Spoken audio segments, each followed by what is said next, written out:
Bienvenue à Citoji Talk, une série d'entretiens individuels avec des professionnels éminents et des leaders d'opinion qui visent à explorer les défis de gouvernance soulevés par les nouvelles techniques de modification du climat. Je suis Mark Turner, directeur de la communication chez Citoji, et je suis aujourd'hui avec Paulo Artacho, qui est professeur de physique atmosphérique à l'Université de São Paulo au Brésil et qui est l'un des scientifiques les plus prolixes et a le plus d'influence au Brésil. Il est spécialisé sur les changements climatiques et la pollution de l'air. Il est membre de l'Académie brésilienne des sciences et travaille avec le GIEC depuis 40 ans. Il a acquis une grande reconnaissance pour son travail sur l'Amazone. Professeur Paulo Artacho, bienvenue à C2G Talk. Bonjour Marc, merci beaucoup pour cette invitation. C'est pour moi un véritable plaisir de pouvoir parler avec vous aujourd'hui à C2G Talk. Merci. Donc, entrons dans le vif du sujet. Vous êtes dernièrement allé à la COP 27. Les commentateurs ont bien accueilli un accord qui a été pris sur les dégâts climatiques, mais se sont montrés déçus face au manque d'engagement rigoureux pour réduire les émissions de CO2.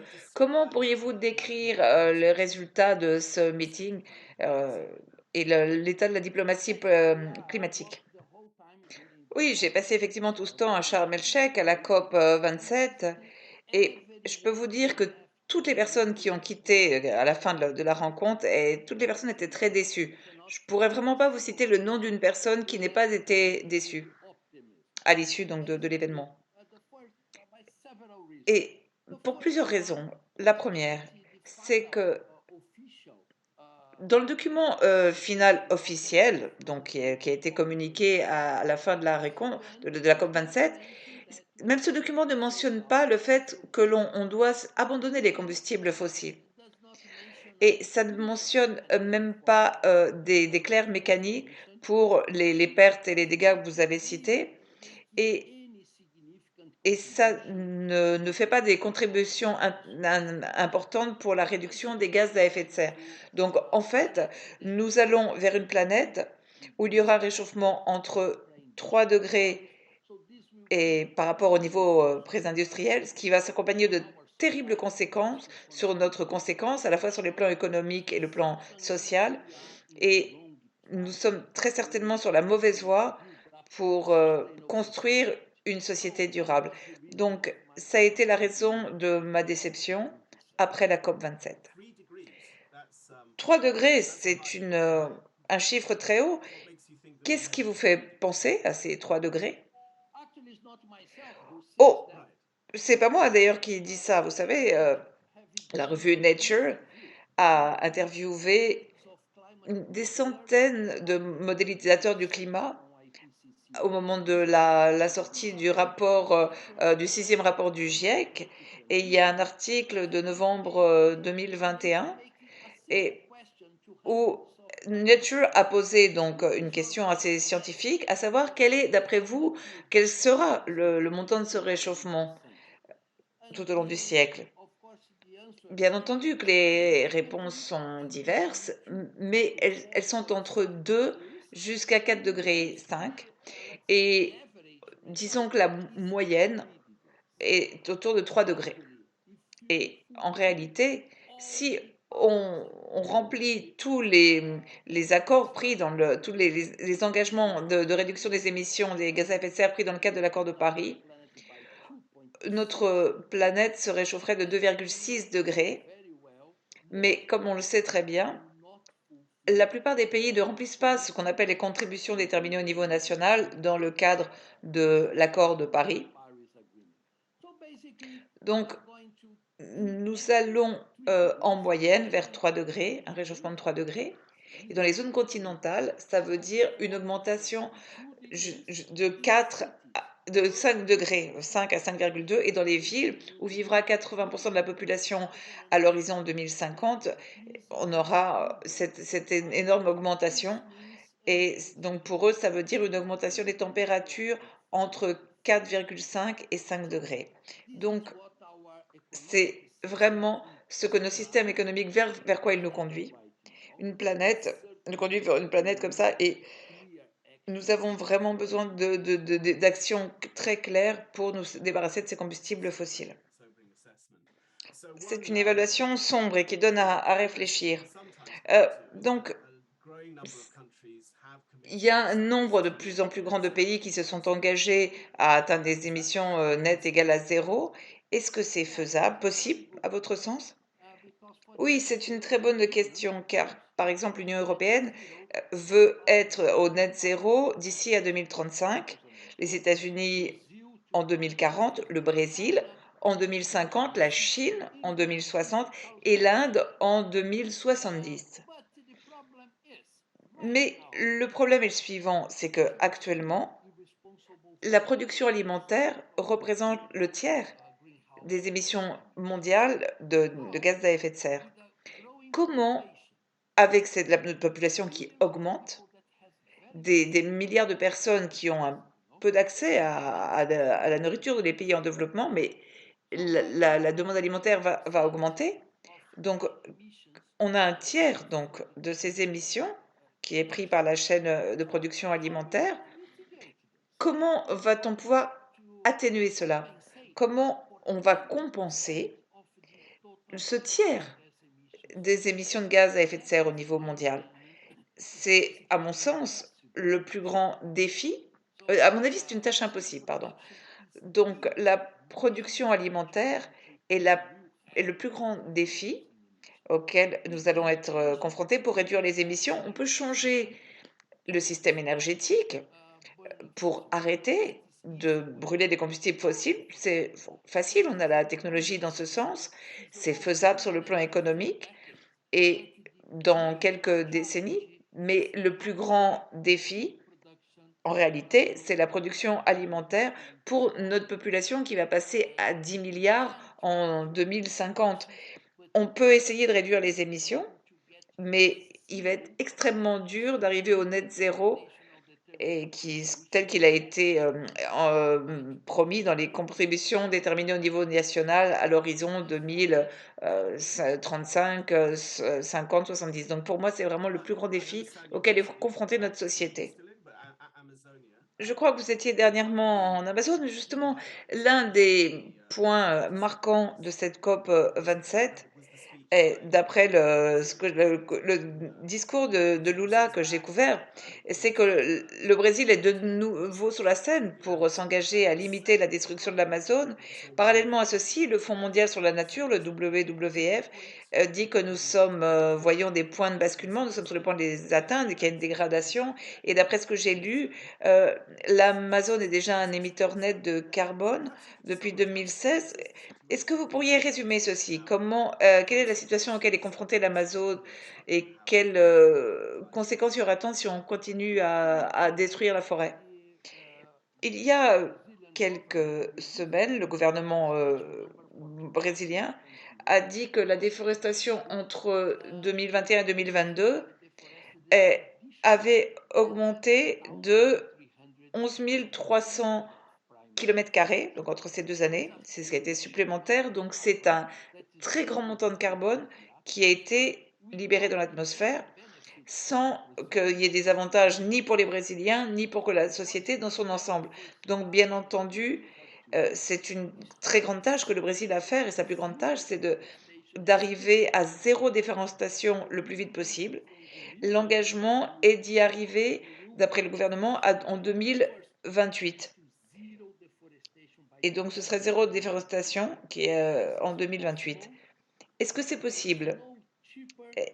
Et il n'y a pas de façon plus facile, plus économique et plus rapide de réduire les émissions de gaz à effet de serre que d'arrêter la déforestation. Il y a également un autre fait important, un point important, c'est les efforts conjoints du Brésil, du Congo et de l'Indonésie qui ont signé un accord visant à ensemble réduire la déforestation des forêts tropicales, car il est essentiel d'arrêter cette déforestation dans tous les pays tropicaux, pas simplement de l'Amazonie. Mais, et il y a un gros mais, c'est que le problème, c'est que la forêt l'Amazone, en raison des températures qui augmentent, souffre de dégradations très importantes et commence à libérer du carbone de l'atmosphère. Pourquoi est-ce que c'est important? parce que l'Amazonie en tant que telle, je ne parle que de l'Amazonie brésilienne, pourrait libérer 120 milliards de tonnes de carbone dans l'atmosphère, ce qui représente à peu près 10 ans de toutes les émissions de combustibles fossiles sur toute la planète. Si une fraction de ce carbone est libérée dans l'atmosphère, ça va augmenter les températures et réduire les précipitations dans l'Amazone. Et alors, on peut dire adieu à nos forêts. Donc, en plus d'arrêter la déforestation, il faut absolument d'arrêter de brûler des combustibles fossiles. Même si le Brésil arrête la déforestation d'ici à 2028, à zéro, donc s'il n'y a plus de déforestation, si les pays développés continuent à brûler des combustibles fossiles, l'Amazone et toutes les vieilles forêts tropicales n'ont plus d'avenir. Et le carbone qui s'est stocké dans ces écosystèmes essentiels serait libéré dans l'atmosphère, ce qui aggraverait l'urgence climatique face à laquelle nous sommes. Donc très clairement, c'est le scénario que je vois en termes d'émissions globales mondiales de carbone. Est-ce qu'on pourrait d'une certaine façon protéger l'Amazonie de l'augmentation des températures? Il y a des techniques de gestion des forêts, par exemple, pour éviter la dégradation du carbone? Marc, la seule façon de protéger les forêts, en plus de zéro déforestation, c'est de réduire les émissions de gaz à effet de serre. Car si les températures augmentent de 3 degrés, en Amazonie, qui est une région continentale, ça augmenterait environ de 4 degrés. Donc dans ces cas-là, les enzymes qui contrôlent le processus de photosynthèse dans l'Amazonie, dans les plantes d'Amazonie, ont évolué au fil des millénaires jusqu'à une certaine température. Et pour être optimisé pour faire la photosynthèse à une certaine température. Si on augmente cette température, ou cette température augmente de 2-3 degrés, ces enzymes ne vont plus remplir cette fonction pour laquelle elles étaient en quelque sorte conçues. Et alors, on va avoir une réduction de la photosynthèse et donc le carbone va être libéré dans l'atmosphère. Donc, en gros, c'est un processus qui est déjà à l'œuvre. On n'a pas les précisions pour le futur. Certaines études utilisent des techniques de télédétection ou des avions qui font des mesures in situ. Et ces études montrent clairement qu'il y a déjà des parties de la forêt amazonienne qui est devenue d'ores et déjà une source de carbone dans l'atmosphère mondiale. Et donc, en raison de la réduction des précipitations et de l'augmentation des températures dans l'Amazonie. Et tout ça, c'est causé par le réchauffement climatique. Je pense qu'on peut maintenant passer à l'un de vos autres domaines d'expertise qui sont les aérosols et la pollution de l'air et les impacts qu'elles ont sur le climat. Il y a un aspect qui n'est peut-être pas très bien connu, qui est l'effet de masques sur les températures. Vous allez peut-être pouvoir nous expliquer donc euh, ce rapport des aérosols dans quelle mesure ils masquent le changement climatique, ces aérosols. Et si on réduit la pollution de l'air, quel impact cela peut-il avoir? Oui, c'est une question effectivement très importante. Dans l'atmosphère, il y a trois principaux ingrédients. Le premier, ce sont les trois gaz, l'oxygène, l'azote et les gaz à effet de serre, le méthane, le CO2, etc. L'ozone. Le deuxième composant, ce sont les particules d'aérosol, des particules qui sont en suspension de l'atmosphère. Et le troisième composant, ce sont les nuages. Donc, si on parle des aérosols, les aérosols, ce sont des particules qui ont une taille similaire à la longueur d'onde du rayonnement solaire. Donc, ils répartissent et ils renvoient dans l'espace des rayonnements solaires, ce qui est un grand avantage pour le système climatique car ça refroidit la température en surface de la Terre, donc en éparpillant et en renvoyant ce rayonnement solaire dans l'espace. Et donc, il y a moins de chaleur qui atteint la surface du sol. À l'heure actuelle, le rapport du GIEC, du groupe 1, estime que à l'échelle mondiale, les aérosols représentent ou sont responsables du refroidissement d'un tiers du refroidissement de la planète. Donc, refroidir la planète en réduisant d'un tiers ce rayonnement solaire qui atteindrait la surface. Et ça, c'est très important. Premièrement, parce que les particules d'aérosol ont une très courte durée de vie dans l'atmosphère, qui sont de l'ordre entre quelques jours à quelques semaines. Donc, tout changement de ces particules d'aérosol qui ont un impact très rapide sur les températures. Par exemple, les gaz à effet de serre en seconde ont une durée de vie de plusieurs millions d'années et par exemple le méthane de 11 ans. Mais les aérosols ont une vraiment très courte durée de vie, vous voyez, par rapport à ceci. Ce qui veut dire que actuellement les aérosols masquent, ont cet effet de masque, un tiers de ces rayonnements des gaz à effet de serre. Si on nettoie nos villes, par exemple, en changeant nos systèmes de transport, nos flottes, donc on n'aurait plus des flottes qui brûlent de l'essence et qui ne libèrent plus. Et si on les remplace par des véhicules électriques, on va réduire très fortement dans ces zones urbaines le montant des particules. Si l'on change de système énergétique, donc on ne brûle plus du charbon ou du pétrole, mais on remplace par l'énergie éolienne ou l'énergie photovoltaïque, dans ce cas-là, également, on va émettre beaucoup moins de particules. Ce qui veut dire que dans les décennies à venir, les prochaines décennies, on va voir que cet effet de masque des aérosols va être fortement réduit, ce qui veut dire que cela va accélérer le réchauffement mondial planétaire. Donc c'est vraiment une question très importante dans tout le domaine du changement climatique. Et d'ailleurs, si je ne me trompe pas, c'est cette question qui a inspiré le prix Nobel Paul Kreutzer qui a inventé la formule d'Anthropocène et, et ce qui suggère qu'on pourrait introduire de façon artificielle des aérosols dans la stratosphère afin de contrebalancer l'effet de nettoyage de ces aérosols et cette idée s'est frayé un chemin. C'est donc l'injection d'aérosols dans la stratosphère.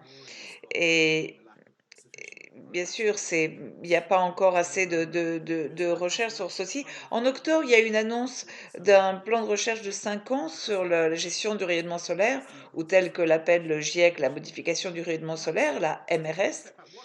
Et donc, pour aller un petit peu en avant, d'après vous, où en est l'état de la connaissance scientifique sur cette potentielle technologie? Quels sont les risques, les coûts, les avantages? Où n'en sommes-nous de notre processus d'apprentissage de ceci?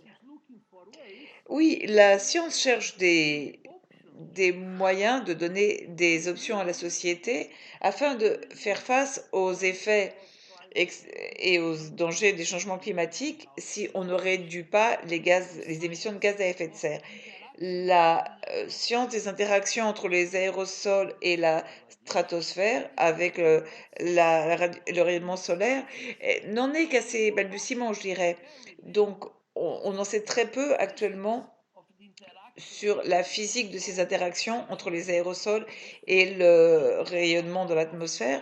Et il y a beaucoup de nouvelles expériences qui sont conçues pour mieux comprendre ces effets. Et ces expériences sont primordiales au cas où nous échouons à réduire les émissions et soyons face à une urgence climatique qui puisse détruire les écosystèmes essentiels comme les forêts tropicales, comme le sont également la banquise ou les calottes glaciaires dans l'Arctique et dans l'Antarctique. Et la science doit apporter à la société des options possibles. Et l'une d'entre elles, c'est l'injection d'aérosols dans la stratosphère. Mais parallèlement à ça, il faut mieux comprendre le processus et il faut aussi mieux comprendre les effets indésirables potentiels de ces techniques qui peuvent représenter de gros dangers pour le système climatique. Et il faut qu'on étudie mieux les possibles impacts sur les plans physiques, biologiques et chimiques de tout ceci. Et je pense que les impacts seraient à des niveaux régionaux, locaux. Il y aurait des impacts comme ça à des niveaux locaux. Et maintenant, les décideurs politiques commencent déjà à envisager cette technologie, mais une question principale, c'est comment on va évaluer les risques, comment on va évaluer le risque de la modification du rayonnement solaire contre le risque qu'il y aurait à avoir un monde avec un très grand réchauffement, mais sans MRS. Comment est-ce qu'on peut faire ceci? C'est une très dure, une évaluation très difficile. Qu'est-ce qu'on peut faire? Oui, vous avez raison. C'est très difficile de faire cette évaluation. Je me souviens qu'il y a un peu plus de 20 ans, James Lovelock, vous savez, qui a développé l'hypothèse Gaïa, prenait en faveur du nucléaire. Il disait qu'il voyait que les dangers de permettre à la planète de se réchauffer de 3 à 4 degrés, et il disait que ce danger était si grand, donc il prenait en faveur de la construction de centaines de, de centrales nucléaires à l'échelle de la planète afin d'éviter un effondrement catastrophique de nos écosystèmes. Bien entendu que le nucléaire s'accompagne de ses propres problèmes, bien, avec la prolifération, avec la question des résidus des réacteurs nucléaires. Mais pour vous donner un ordre d'idée de type d'options que certaines personnes envisageaient il y a 20 ans, et alors que maintenant, la situation est bien plus dangereuse pour toute notre société, pour notre planète. On ne réduit vraiment pas les émissions. Les gouvernements sont en quelque sorte pieds et poings liés avec l'industrie des combustibles fossiles et ne veulent pas réduire les émissions, même si, euh, si ça conduit les 8 milliards d'habitants de notre planète à vivre une situation très difficile, à être en grand danger. Et on parle pas, on parle d'un danger imminent, on parle pas du changement climatique d'ici la fin de notre siècle. Non, à l'heure actuelle, en réalité, le changement climatique affecte de plus en plus et on a de plus en plus de choses et il y a des impacts sociétaux à la fois pour les pays développés et les pays en développement. Et ça, c'est actuellement. Donc l'équilibre entre l'action et les impacts, vraiment, c'est très difficile de trouver cette question d'équilibre et il faut que ce soit plus débattu par toute la société dans son ensemble. L'une objection courante à cette technique ou souci qu'elle soulève, c'est le fait que si l'on poursuit la recherche sur cette question et éventuellement le déploiement, donc ceci pourrait saper les efforts de réduction des émissions. C'est ce que l'on appelle l'aléa moral. Quelle est votre opinion sur cette préoccupation? Il n'y a aucun doute sur le fait que toute action qui pourrait retarder la fin des combustibles fossiles est en réalité très mauvaise pour toute notre planète. Donc la seule façon d'éviter un effondrement catastrophique de nos écosystèmes de la Terre, c'est de changer toute la société vers une société de production d'énergie propre pour avoir moins de consommation. Et il y a beaucoup d'autres changements systémiques et qu'on doit faire très urgemment. Et la science euh, euh, nous le dit. Et regardez, la conférence sur la déclaration de Stockholm en 72, il y a 50 ans, la science nous prévenait déjà et nous disait, vous allez dans la mauvaise direction. Vous n'êtes pas en train de construire la durabilité sur notre planète et vous vous acheminez vers une situation très difficile. Ensuite, il y a eu la conférence de Rio en 92, il y a 30 ans, et, et qui a redit la même chose, qui a repassé le même message. Et là, nous en sommes, nous sortons de la COP 27, et où on n'a absolument pas pris d'engagement de réduction des émissions. Les émissions mondiales continuent à augmenter d'1,2%, par exemple l'année dernière, selon le projet mondial du carbone, alors qu'elles devraient être réduites par an de 6 à 7%, tel que le demande le GIEC, selon le rapport spécial du GIEC du réchauffement à 1,5 degré. Donc la société qui est conduite par l'industrie de la déforestation et des combustibles fossiles va malheureusement dans la mauvaise direction. Et donc, que l'on fasse cette recherche sur la MRS, oui ou non, c'est une question, mais pensez-vous que faire de la recherche et parler de la MRS rend cette technologie moins probable et avec cet aléa moral dont on parlait, euh, non, je ne pense pas qu'en faisant simplement de la recherche, on ne parle pas du déploiement, hein, qui est une chose totalement différente. Mais faire de la recherche sur de possibles façons dont la société pourrait se débarrasser de cette situation très dangereuse, ça n'impacte pas directement en termes d'émissions de combustibles fossiles. Je ne pense pas que mener cette recherche et même que la société puisse avoir la connaissance de ces différentes options pour les prochaines générations. Et je ne pense pas que ça porte préjudice et que ça implique d'autres émissions de combustibles fossiles. Et je pense que vraiment toute option de modification du stratégie de modification du rayonnement solaire pourrait également avoir des dangers environnementaux, mais il faut que tout ceci soit quantifié, il faut que ce soit correctement étudié, et c'est pour ce que l'on doit faire maintenant. Il y a également une autre critique qui est formulée par certaines personnes de façon très véhémente presque, elle dirait, c'est que la MRS a des effets technologiques sur un problème qui vient finalement d'un comportement humain qui n'est pas durable et on dit, mais dans ces cas-là, ne vous mêlez pas, n'interférez pas avec la nature, ne vous mêlez pas de cette nature. Et vous, justement, vous êtes intéressé par la MRS et vous êtes également très intéressé, vous avez un grand intérêt pour la nature. Donc, comment voyez-vous cette relation entre ce type de technologie et le respect de la nature? Euh, Est-ce qu'elles peuvent exister en parallèle, je dirais? Il n'y a aucune question sur, aucun doute sur le fait que dans une situation idéale, on n'aurait même pas à envisager la modification du rayonnement solaire.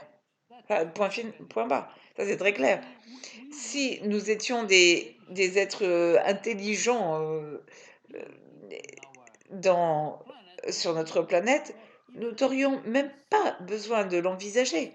Mais bien sûr, nous faisons déjà de la géo-ingénierie de climat en libérant toutes les millions de tonnes de CO2 que nous libérons par an. Donc, d'ores et déjà, nous faisons de la géo-ingénierie solaire avec les combustibles fossiles. L'industrie, bien entendu, ne va pas reconnaître ça, car ce n'est pas dans ses intérêts ni économiques ni politiques.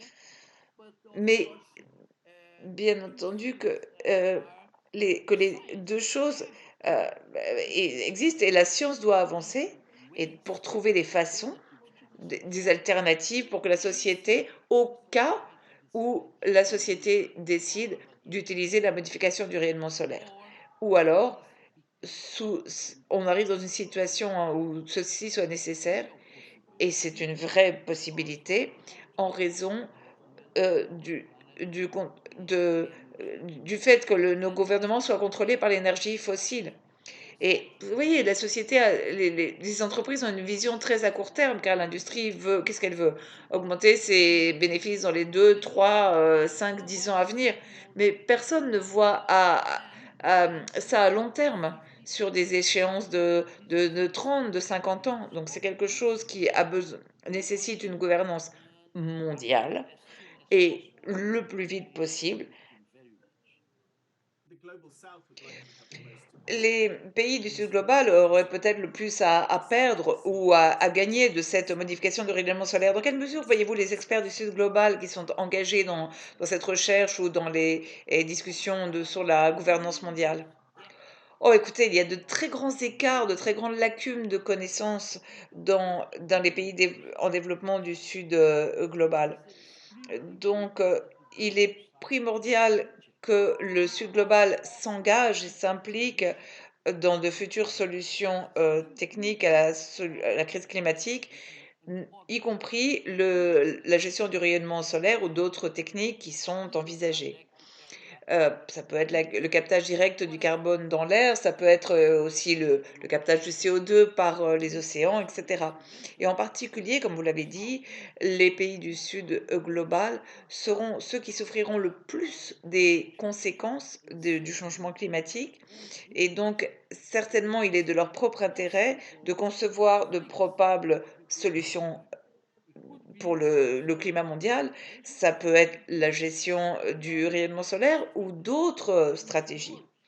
Et il faut qu'ils travaillent pour agrandir les connaissances sur de prochaines stratégies, et donc pour la société, et donc également pour le Sud global. Donc c'est un point très important, et il faut que vraiment il y ait des actions mondiales, à la fois des pays développés et des pays en développement. Après vous, quels sont les défis auxquels sont affrontés les scientifiques du climat qui s'engagent dans la science sur la MRS, la recherche, la gouvernance, et quel type de mesures pourraient venir à bout de ces défis? L'un des plus grands défis, c'est que beaucoup de ces pays du monde en développement sont face à des nécessités élémentaires. C'est de nourrir leur population, leur procurer un logement, leur procurer de l'eau potable, de l'électricité, de procurer tout ça à leur population. Vous voyez, donc ce sont des besoins, on va dire, beaucoup plus élémentaires que de penser au climat. Ce sont des besoins de journaliers, vous voyez, quotidiens. Et il faut, il faut s'attaquer à ces besoins plutôt de penser au climat à 30 à 40 ans. Ça, c'est la première chose. La deuxième chose, c'est que les investissements dans la science et les technologies dans les pays du Sud global représentent une petite fraction des investissements qui sont réalisés en la matière dans les pays développés. Vous voyez, ce qui veut dire que il est beaucoup plus difficile euh, de faire de la science d'une façon concurrentielle et compétitive dans ces pays où il y a une bien plus faible allocation de budget et de ressources. Donc il faut des super ordinateurs, il faudrait former des personnes, il faudrait de plus grandes recherches, etc. Donc malheureusement, dans les pays en développement, ils ont encore un grand chemin à parcourir, mais ça veut dire que il, il faut souligner le rôle des académies des sciences dans ces pays en développement, et il faut les inciter à rejoindre ces activités, et de trouver des façons pour que notre société puisse réduire au minimum les potentiels dégâts des changements climatiques sur notre planète. Dernièrement une conférence sur la MRS organisée par l'Institut interaméricain de recherche sur les changements climatiques en Jamaïque. Donc, qu'est-ce qu'on dit finalement les participants? Oui, ça a été une conversation très intéressante. Donc, cet institut interaméricain a inscrit la gestion du rayonnement solaire sur son agenda, car il voit que les pays d'Amérique latine et les pays américains euh, doivent renforcer leur science dans ces domaines. Et l'une des conclusions était très intéressante, car la plupart de ces pays ne, ne sont pas véritablement préoccupés par l'atténuation.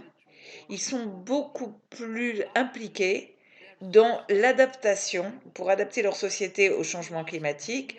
Donc, si vous demandez, on a demandé aux pays présents à la conférence combien ils alloueraient de ressources à la gestion, à la recherche sur la MRS et l'adaptation et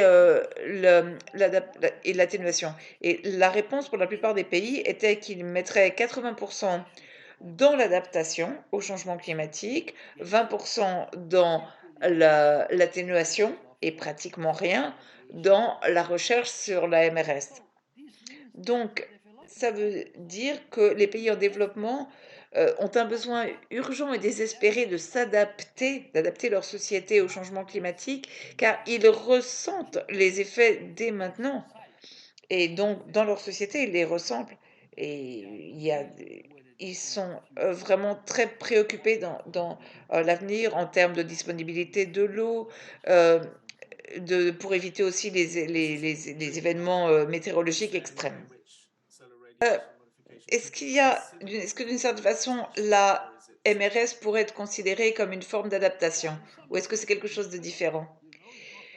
Oui, c'est différent, c'est pas véritablement une adaptation en tant que telle, mais si c'est fait de façon adéquate, ça pourrait l'une des stratégies que la société pourrait utiliser dans la deuxième moitié de notre siècle afin d'atténuer les impacts du changement climatique. Donc, dans ce sens, ça pourrait être considéré comme une sorte de mesure d'adaptation, mais bien entendu, c'est pas en tant que telle une stratégie d'adaptation.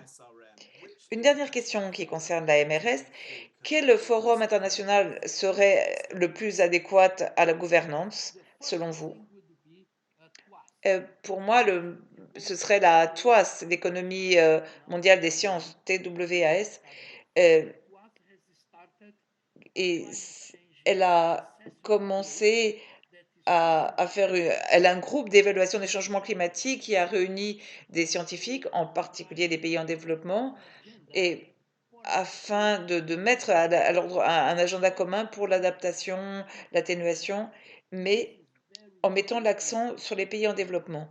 Et c'est très important euh, car, par exemple, si on suivait la trajectoire des pays développés, l'Amérique du Nord ou l'Europe, si l'Afrique, l'Asie du Sud-Est, l'Amérique latine suivaient ce schéma, on serait vraiment dans une situation très difficile. Donc, euh, il, il faut changer toute la société, il faut changer toute l'économie. Et la croissance économique infinie sur une planète, avec une planète qui a des ressources limitées, finies, ça n'existe que dans la tête des économistes, mais ce n'est pas étayé ni fondé sur des connaissances scientifiques. Donc, il faut promouvoir vraiment le- l'augmentation un vrai développement de façon à ce que notre société puisse croître dans une planète qui a des ressources limitées. Et là, les pays en développement ont un rôle essentiel à jouer. Si vous le permettez, j'aimerais terminer sur une note plus personnelle. Donc, avec tout ce que vous avez dit aujourd'hui, on pourrait se dire, mon Dieu, nous sommes vraiment face à une situation tellement difficile, on voit pas vers où on va avec le climat et on voit que les gouvernements ne prennent toujours pas les mesures et les actions nécessaires. Et malgré tout, vous êtes depuis des dizaines d'années dans ceci et vous gardez toute votre énergie. Donc comment est-ce que vous gardez cette motivation? Comment est-ce que vous gardez le moral? Parce qu'il n'y a pas d'autre façon, il n'y a pas d'alternative. Euh, Vous savez, ma principale domaine de recherche, c'est l'Amazone. Donc maintenant, il faut qu'on trouve deux choses. Premièrement, c'est comment on met en œuvre des politiques qui sont efficaces pour réduire la déforestation. Et deuxièmement, euh, comment on va pouvoir faire regrandir les zones qui ont été dégradées dans l'Amazonie. Pour faire ceci convenablement et de la meilleure façon possible, on a besoin de science. Si on laisse ceci entre les mains des propriétaires terriens de l'Amazonie, ça ne va pas fonctionner. Euh, donc, euh, donc, en fait, on a besoin de politiques basées sur la science. Et on développe ces politiques publiques. Elles sont disponibles maintenant et il faut faire pression sur les politiciens pour qu'ils utilisent la science pour changer le cours, par exemple, de la déforestation en Amazonie. Et il faut pouvoir récupérer les terres dégradées. Et ça, c'est la tâche principale du nouveau gouvernement brésilien. Et ça, c'est pas simplement au Brésil qu'il faut le faire. Il faut également le faire dans tous les pays tropicaux, au Congo, en Indonésie, au Paraguay, en Bolivie, etc. Et bien entendu, pour ma motivation personnelle, eh bien, euh, c'est ce qui me conduit ma recherche, vous savez, c'est d'aider la société et, d'avoir des alternatives, donner des alternatives ensemble pour faire les meilleures politiques publiques afin de minimiser la souffrance de nos populations. Et je pense que pour moi personnellement, c'est une obligation d'agir de la sorte. Et bien sur cette note optimiste, je vous remercie Paolo Artacho de nous avoir parlé. Merci d'avoir été notre invité aujourd'hui. Merci, c'est moi qui vous remercie. C'est toujours un plaisir pour moi d'être avec vous.